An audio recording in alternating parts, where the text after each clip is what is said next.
네, 오늘 본문으로 우리 하나님의 경고에 대해서 나누겠습니다. 하나님은 우리를 양육하시는 분이십니다.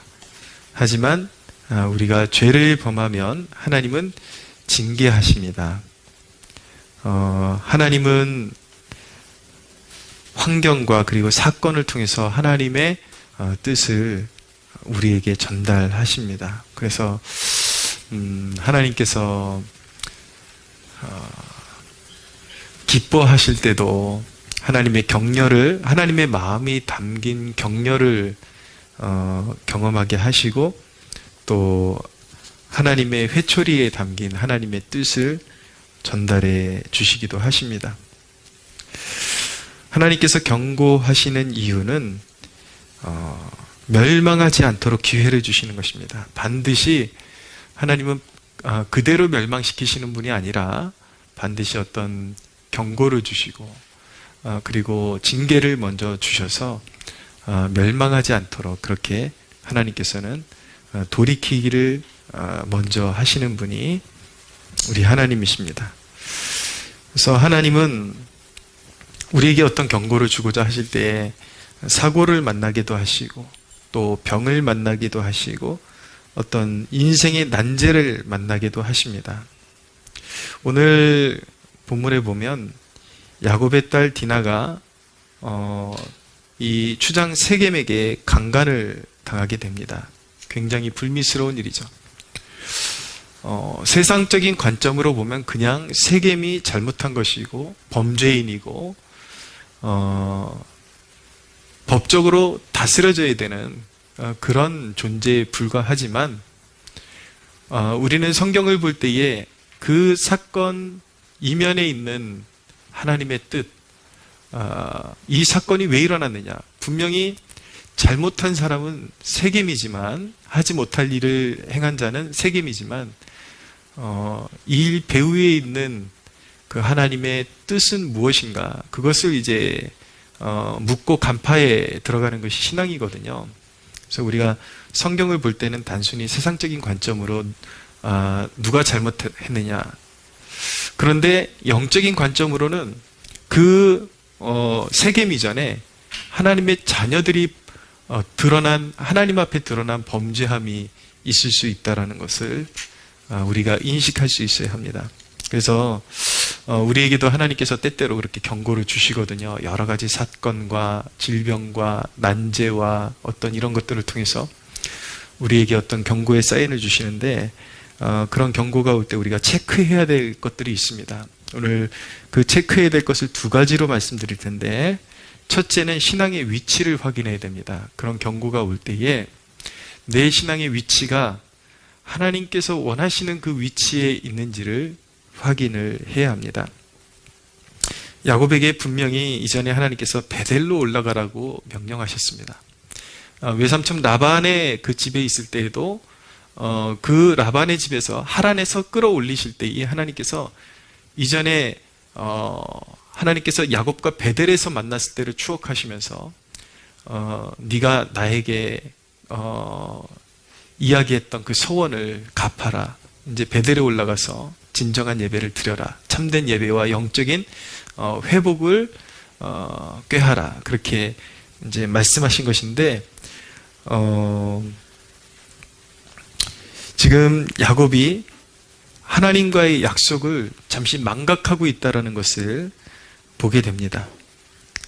그러니까 하나님은 하나님을 만났던 그 첫사랑의 자리, 온전한 감격이 있었던 그 자리, 그리고 하나님을 만나면서 사명을 발견했던 자리로 올라가라고 하셨는데, 야곱은 그 천사와의 씨름에서 이겼죠. 야복강에서 이겨서 이스라엘이라는 이름까지 받았음에도 불구하고 이제 숫곳이라는 곳에서 굉장히 오랫동안 머물게 되고, 그 다음에 세겜이라는 곳에서 또 너무 오래 머물렀던 것입니다. 근데 대부분 학자들이 추측을 할 때에 야곱이 그렇게 선택할 수밖에 없었던 나름대로의 이유가 있긴 있었다라고 그렇게 추측을 합니다. 왜냐하면 보통 환도뼈라 그러죠. 이 넓적다리 뼈가 골절된 상태에서 굉장히 잘 걸을 수 없는 부자유한 신체적인 조건이 되었기 때문에 이렇게 이동하는 것이 원활하지 않은 육체적인 그런 컨디션이 되었기 때문에 아마 되도록이면 이렇게 멀리 가지 않고 가까운 곳에서 이렇게 굉장히 아예 안 갈 생각을 한 것 같지는 않고 베델로 올라가라. 하나님께서 올라오라고 하신 데까지 갈 생각은 처음에는 하고 있었을 것 같은데 이제 좀 쉬엄쉬엄 가자 그러면서 안주하기 좋은 곳에 장막을 치고 머무르다 보니까 예상보다 굉장히 시간이 지체되고 길어졌던 것 같습니다. 그러면서 마치 이 세겜이라는 곳이 야곱이 이제 한평생 거주할 곳이라도 되는 것처럼 아예 움직일 생각을 안 하고 그렇게 이제 뿌리를 박고 있었던 거죠. 그것이 이제 화근이 되었던 것입니다. 야곱이 또한 그렇게 늑장을 부리고 있었던 이유는 여기 말씀을 이렇게 전후 문맥으로 읽어보면은 야곱이 그곳에서 예배했다라는 것을 알게 됩니다. 그러니까 예배를 해보니까 예배는 꼭 베델만 올라가야 되는 것은 아니구나. 어디서든지 예배를 드릴 수 있다라는 그런 생각을 갖게 된 것이죠.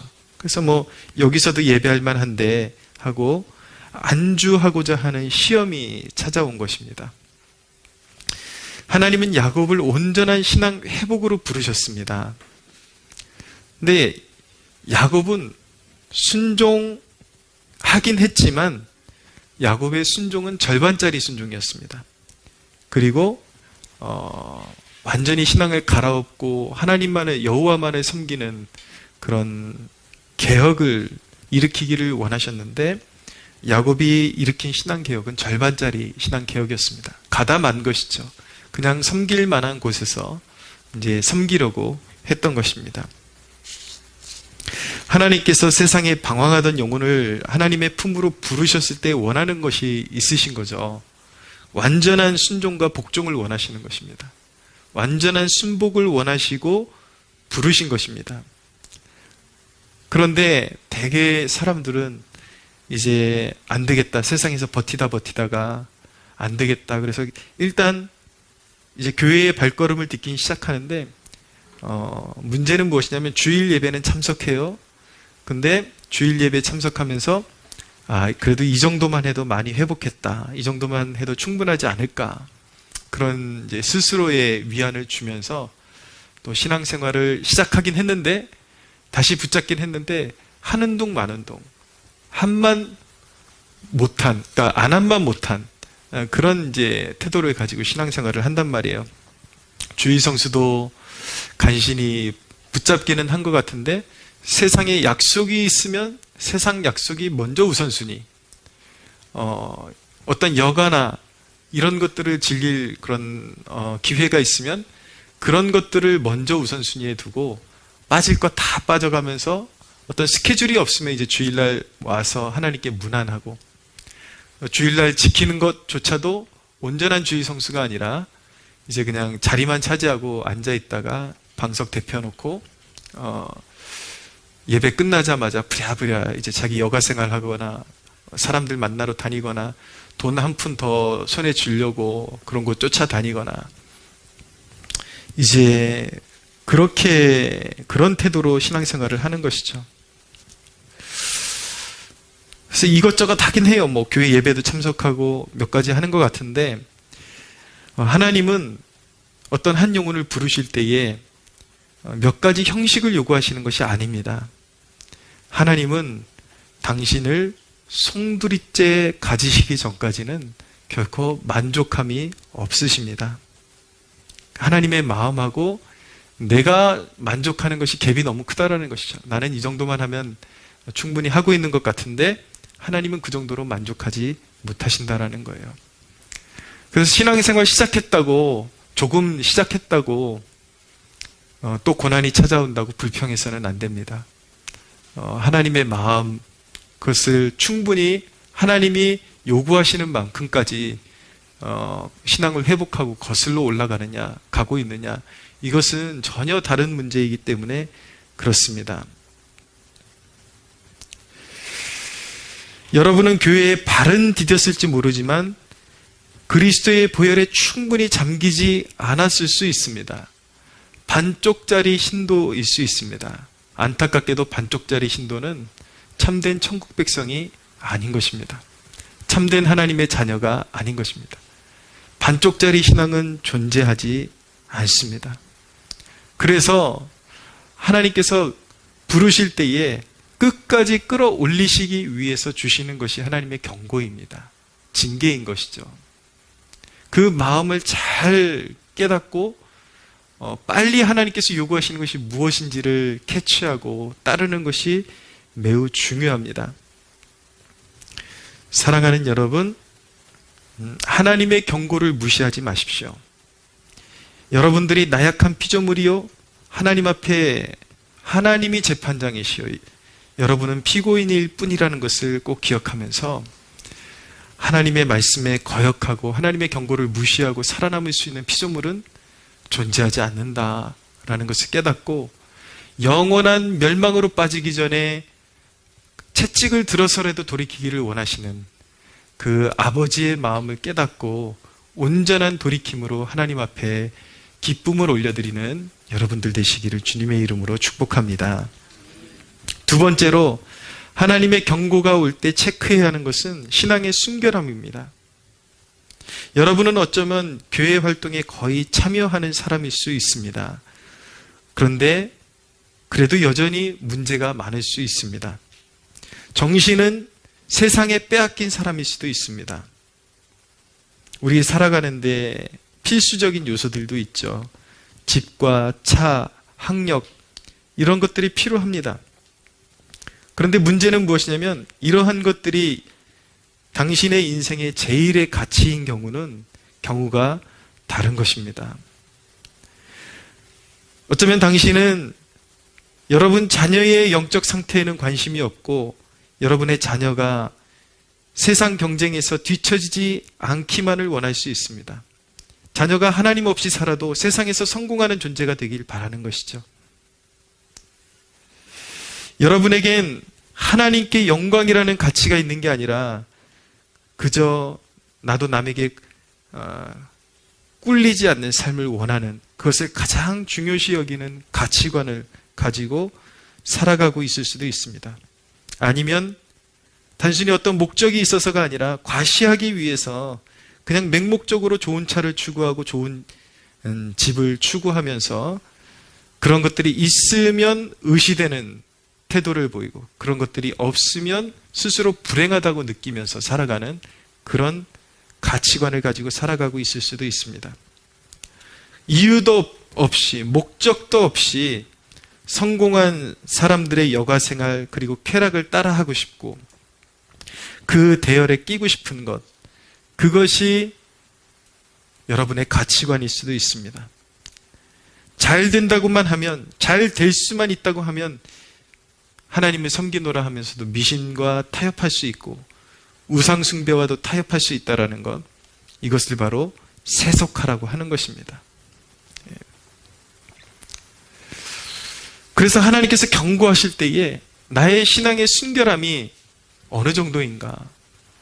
정말 나는 순결하게 하나님을 그리스도의 신부로서의 위치를 차지하고 있는가? 그 순결함을 지켜나가고 있는가를 반드시 체크해야 되는 것이죠. 이 야곱의 딸 디나가 강간당한 이 사건을 보면서 이것이 하나님의 징계였다라는 이런 메시지를 들을 때에 혹 어떤 사람들은 이렇게 생각할 수도 있습니다. 어떻게 거룩하신 하나님이 하나님 아버지라고 하면서 자식이 좀 잘못했다고 그런 강간당하는 성적인 모욕과 수치를 주는 그런 징벌을 허락하실 수가 있는가? 그것은 믿어지지 않는다라고 그렇게 말할 수 있을지 모르겠어요. 그렇게 말하는 사람들이 있을지 모르겠습니다. 그러나 여러분, 성경이 말씀하는 바 시험은 자기 욕심에 끌리는 것입니다.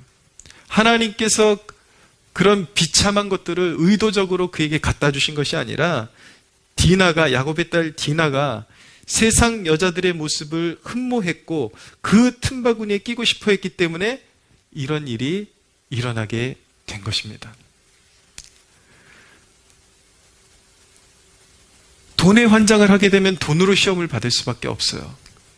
성적으로 환장하게 되면 성적인 시험을 받을 수밖에 없는 것입니다. 가끔 뉴스 같은 데 보면은 심심치 않게 눈에 띄는 뉴스가 무엇이냐면 이런 클럽 같은 데서 성적으로 불미스러운 그런 일들이 일어나는 이제 추행이나 어떤 강간이나 이런 일들이 일어나는 그런 이야기를 들어보면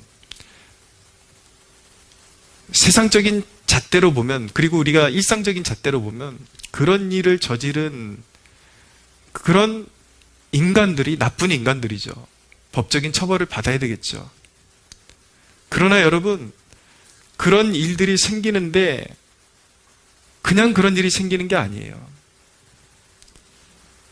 너무나도 멀쩡하게 생긴 자매들이 이미 술에 임박여가지고 자기 몸을 가누지 못하는 상태가 돼서 자기 스스로 자기를 방어할 수 없는 상태까지 가버리게 되니까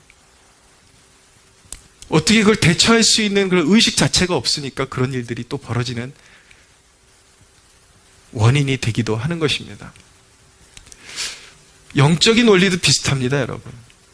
단순히 불미스러운 일이 생기는 것이 아니라 영적으로 내가 무너져 있는 부분, 잠들어 있는 부분, 부서져 있는 부분, 망각하고 있는 부분, 내가 너무나도 세속적으로 더러워져 있고 탐닉하는 그 부분을 통해서 사탄이 틈타게 되어 있고 항상 시험이 오고 무너지는 일들이 그렇게 우리의 삶 가운데 이루어지게 되어 있는 것입니다.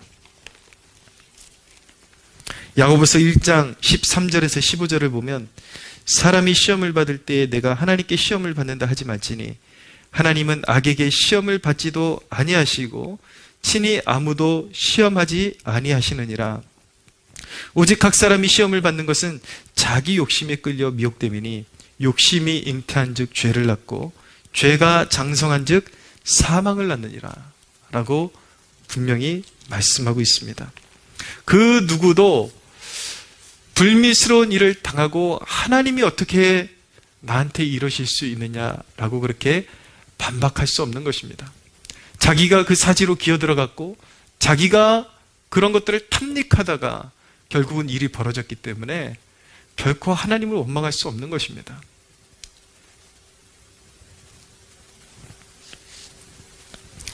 사랑하는 여러분, 꼭 기억하십시오. 하나님이 경고하시는 이유는 영적으로 불결하기 때문인 것입니다. 하나님이 경고하시는 이유는 또한 구원하시기 위함입니다. 할렐루야. 네. 불결하기 때문에 경고하시고 잠깐 매를 때리시고 그리고 다시 회복시키셔서 하나님께서 귀하게 세우시고 사용하시기 위해서 하나님께서는 경고하시고 징계를 주시는 것입니다. 여러분, 하나님의 경고가 올 때 어떻게 거기서 이제 회복의 길로 들어설 수가 있게 되는가? 하나님의 경고가 올 때 적당히 얼버무리며 세상에 타협하지 마십시오. 12절을 보실까요?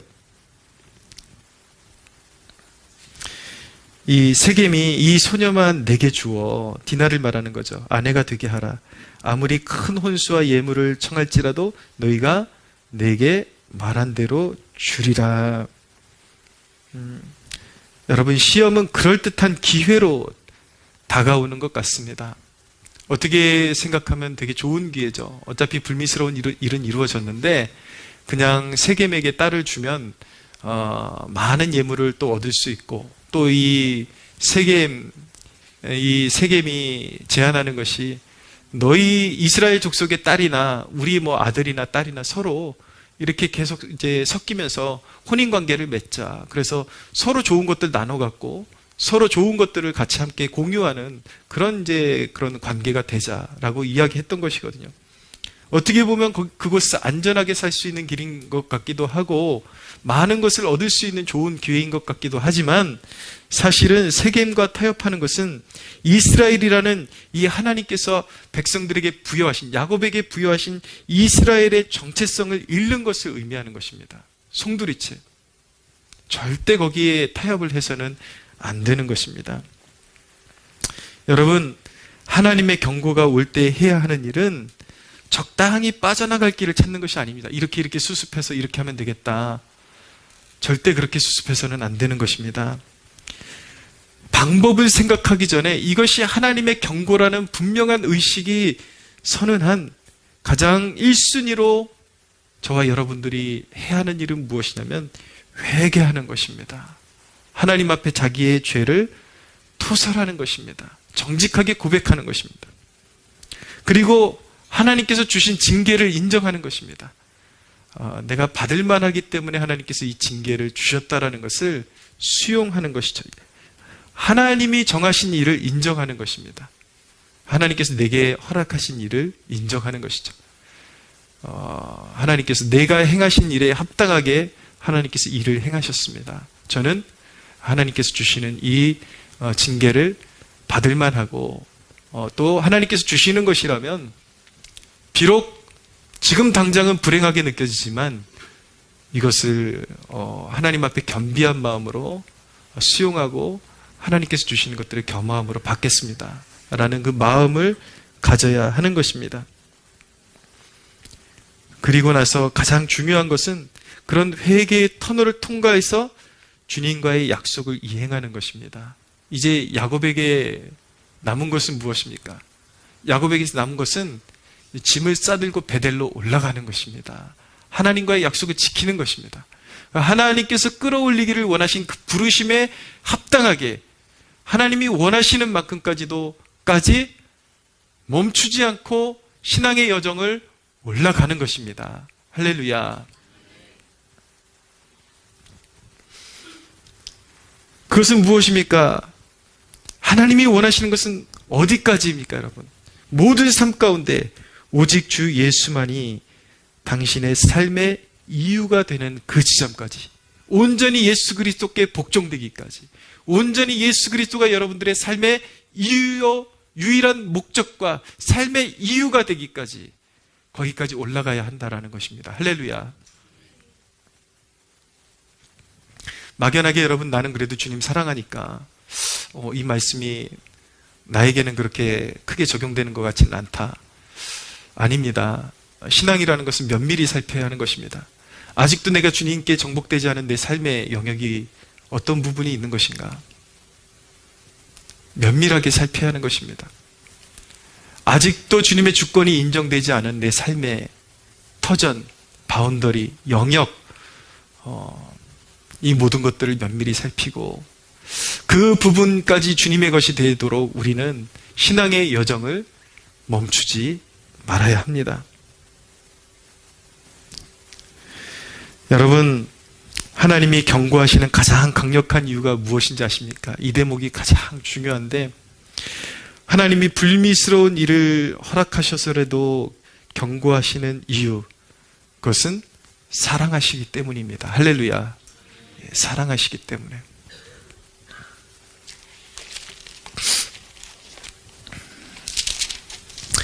히브리서 12장 4절에서 6절은 이렇게 말씀합니다. 너희가 죄와 싸우되 아직 피 흘리기까지는 대항하지 아니하고 또 아들들에게 권하는 것 같이 너희에게 권면하신 말씀도 잊었도다. 일렀을 때 내 아들아 주의 징계하심을 경히 여기지 말며 그에게 꾸지람을 받을 때에 낙심하지 말라. 주께서 그 사랑하시는 자를 징계하시고 그가 받으시는 아들마다 채찍질 하심이라 하였으니. 11절에 무릇 징계가 당시에는 즐거워 보이지 않고 슬퍼 보이나 후에 그로 말미암아 연단받은 자들은 의와 평강의 열매를 맺느니라. 할렐루야. 예, 단순하게 여러분들에게 잃어버리는 것보다 더 좋은 걸 하나님은 예비하고 계십니다. 지금 여러분들이 건강을 잃어버렸든지 물질을 잃어버렸든지 무엇을 잃어버렸든지 하나님은 그것보다 더 소중한 영혼의 가치, 영원한 가치, 영적인 가치, 여러분들의 인생의 진정한 피로, 여러분들의 영혼의 진정한 피로를 항상 예비해 두시고, 하나님은 우리 아버지시기 때문에, 영의 아버지시기 때문에 때릴 때조차도 우리에게 주실 것들을, 회복을 염두에 두시고 때리신다라는 것을 한순간도 잊지 않는 여러분들 되시기를 바랍니다.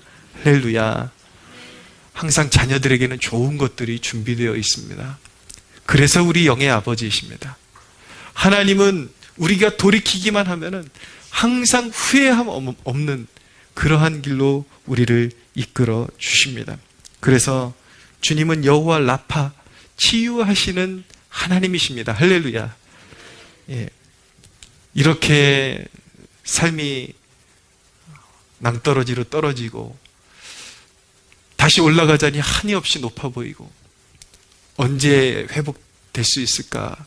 마음은 너무 암담하고 어렵겠지만, 여러분들이 올라가려고 했지만 여러분들의 힘이 떨어진 것이 아니듯이, 올라가는 것도 여러분들 마음대로 되는 것이 아니라, 여러분들의 힘으로 되는 것이 아니라 회복도 성령의 능력으로 되는 것입니다. 할렐루야.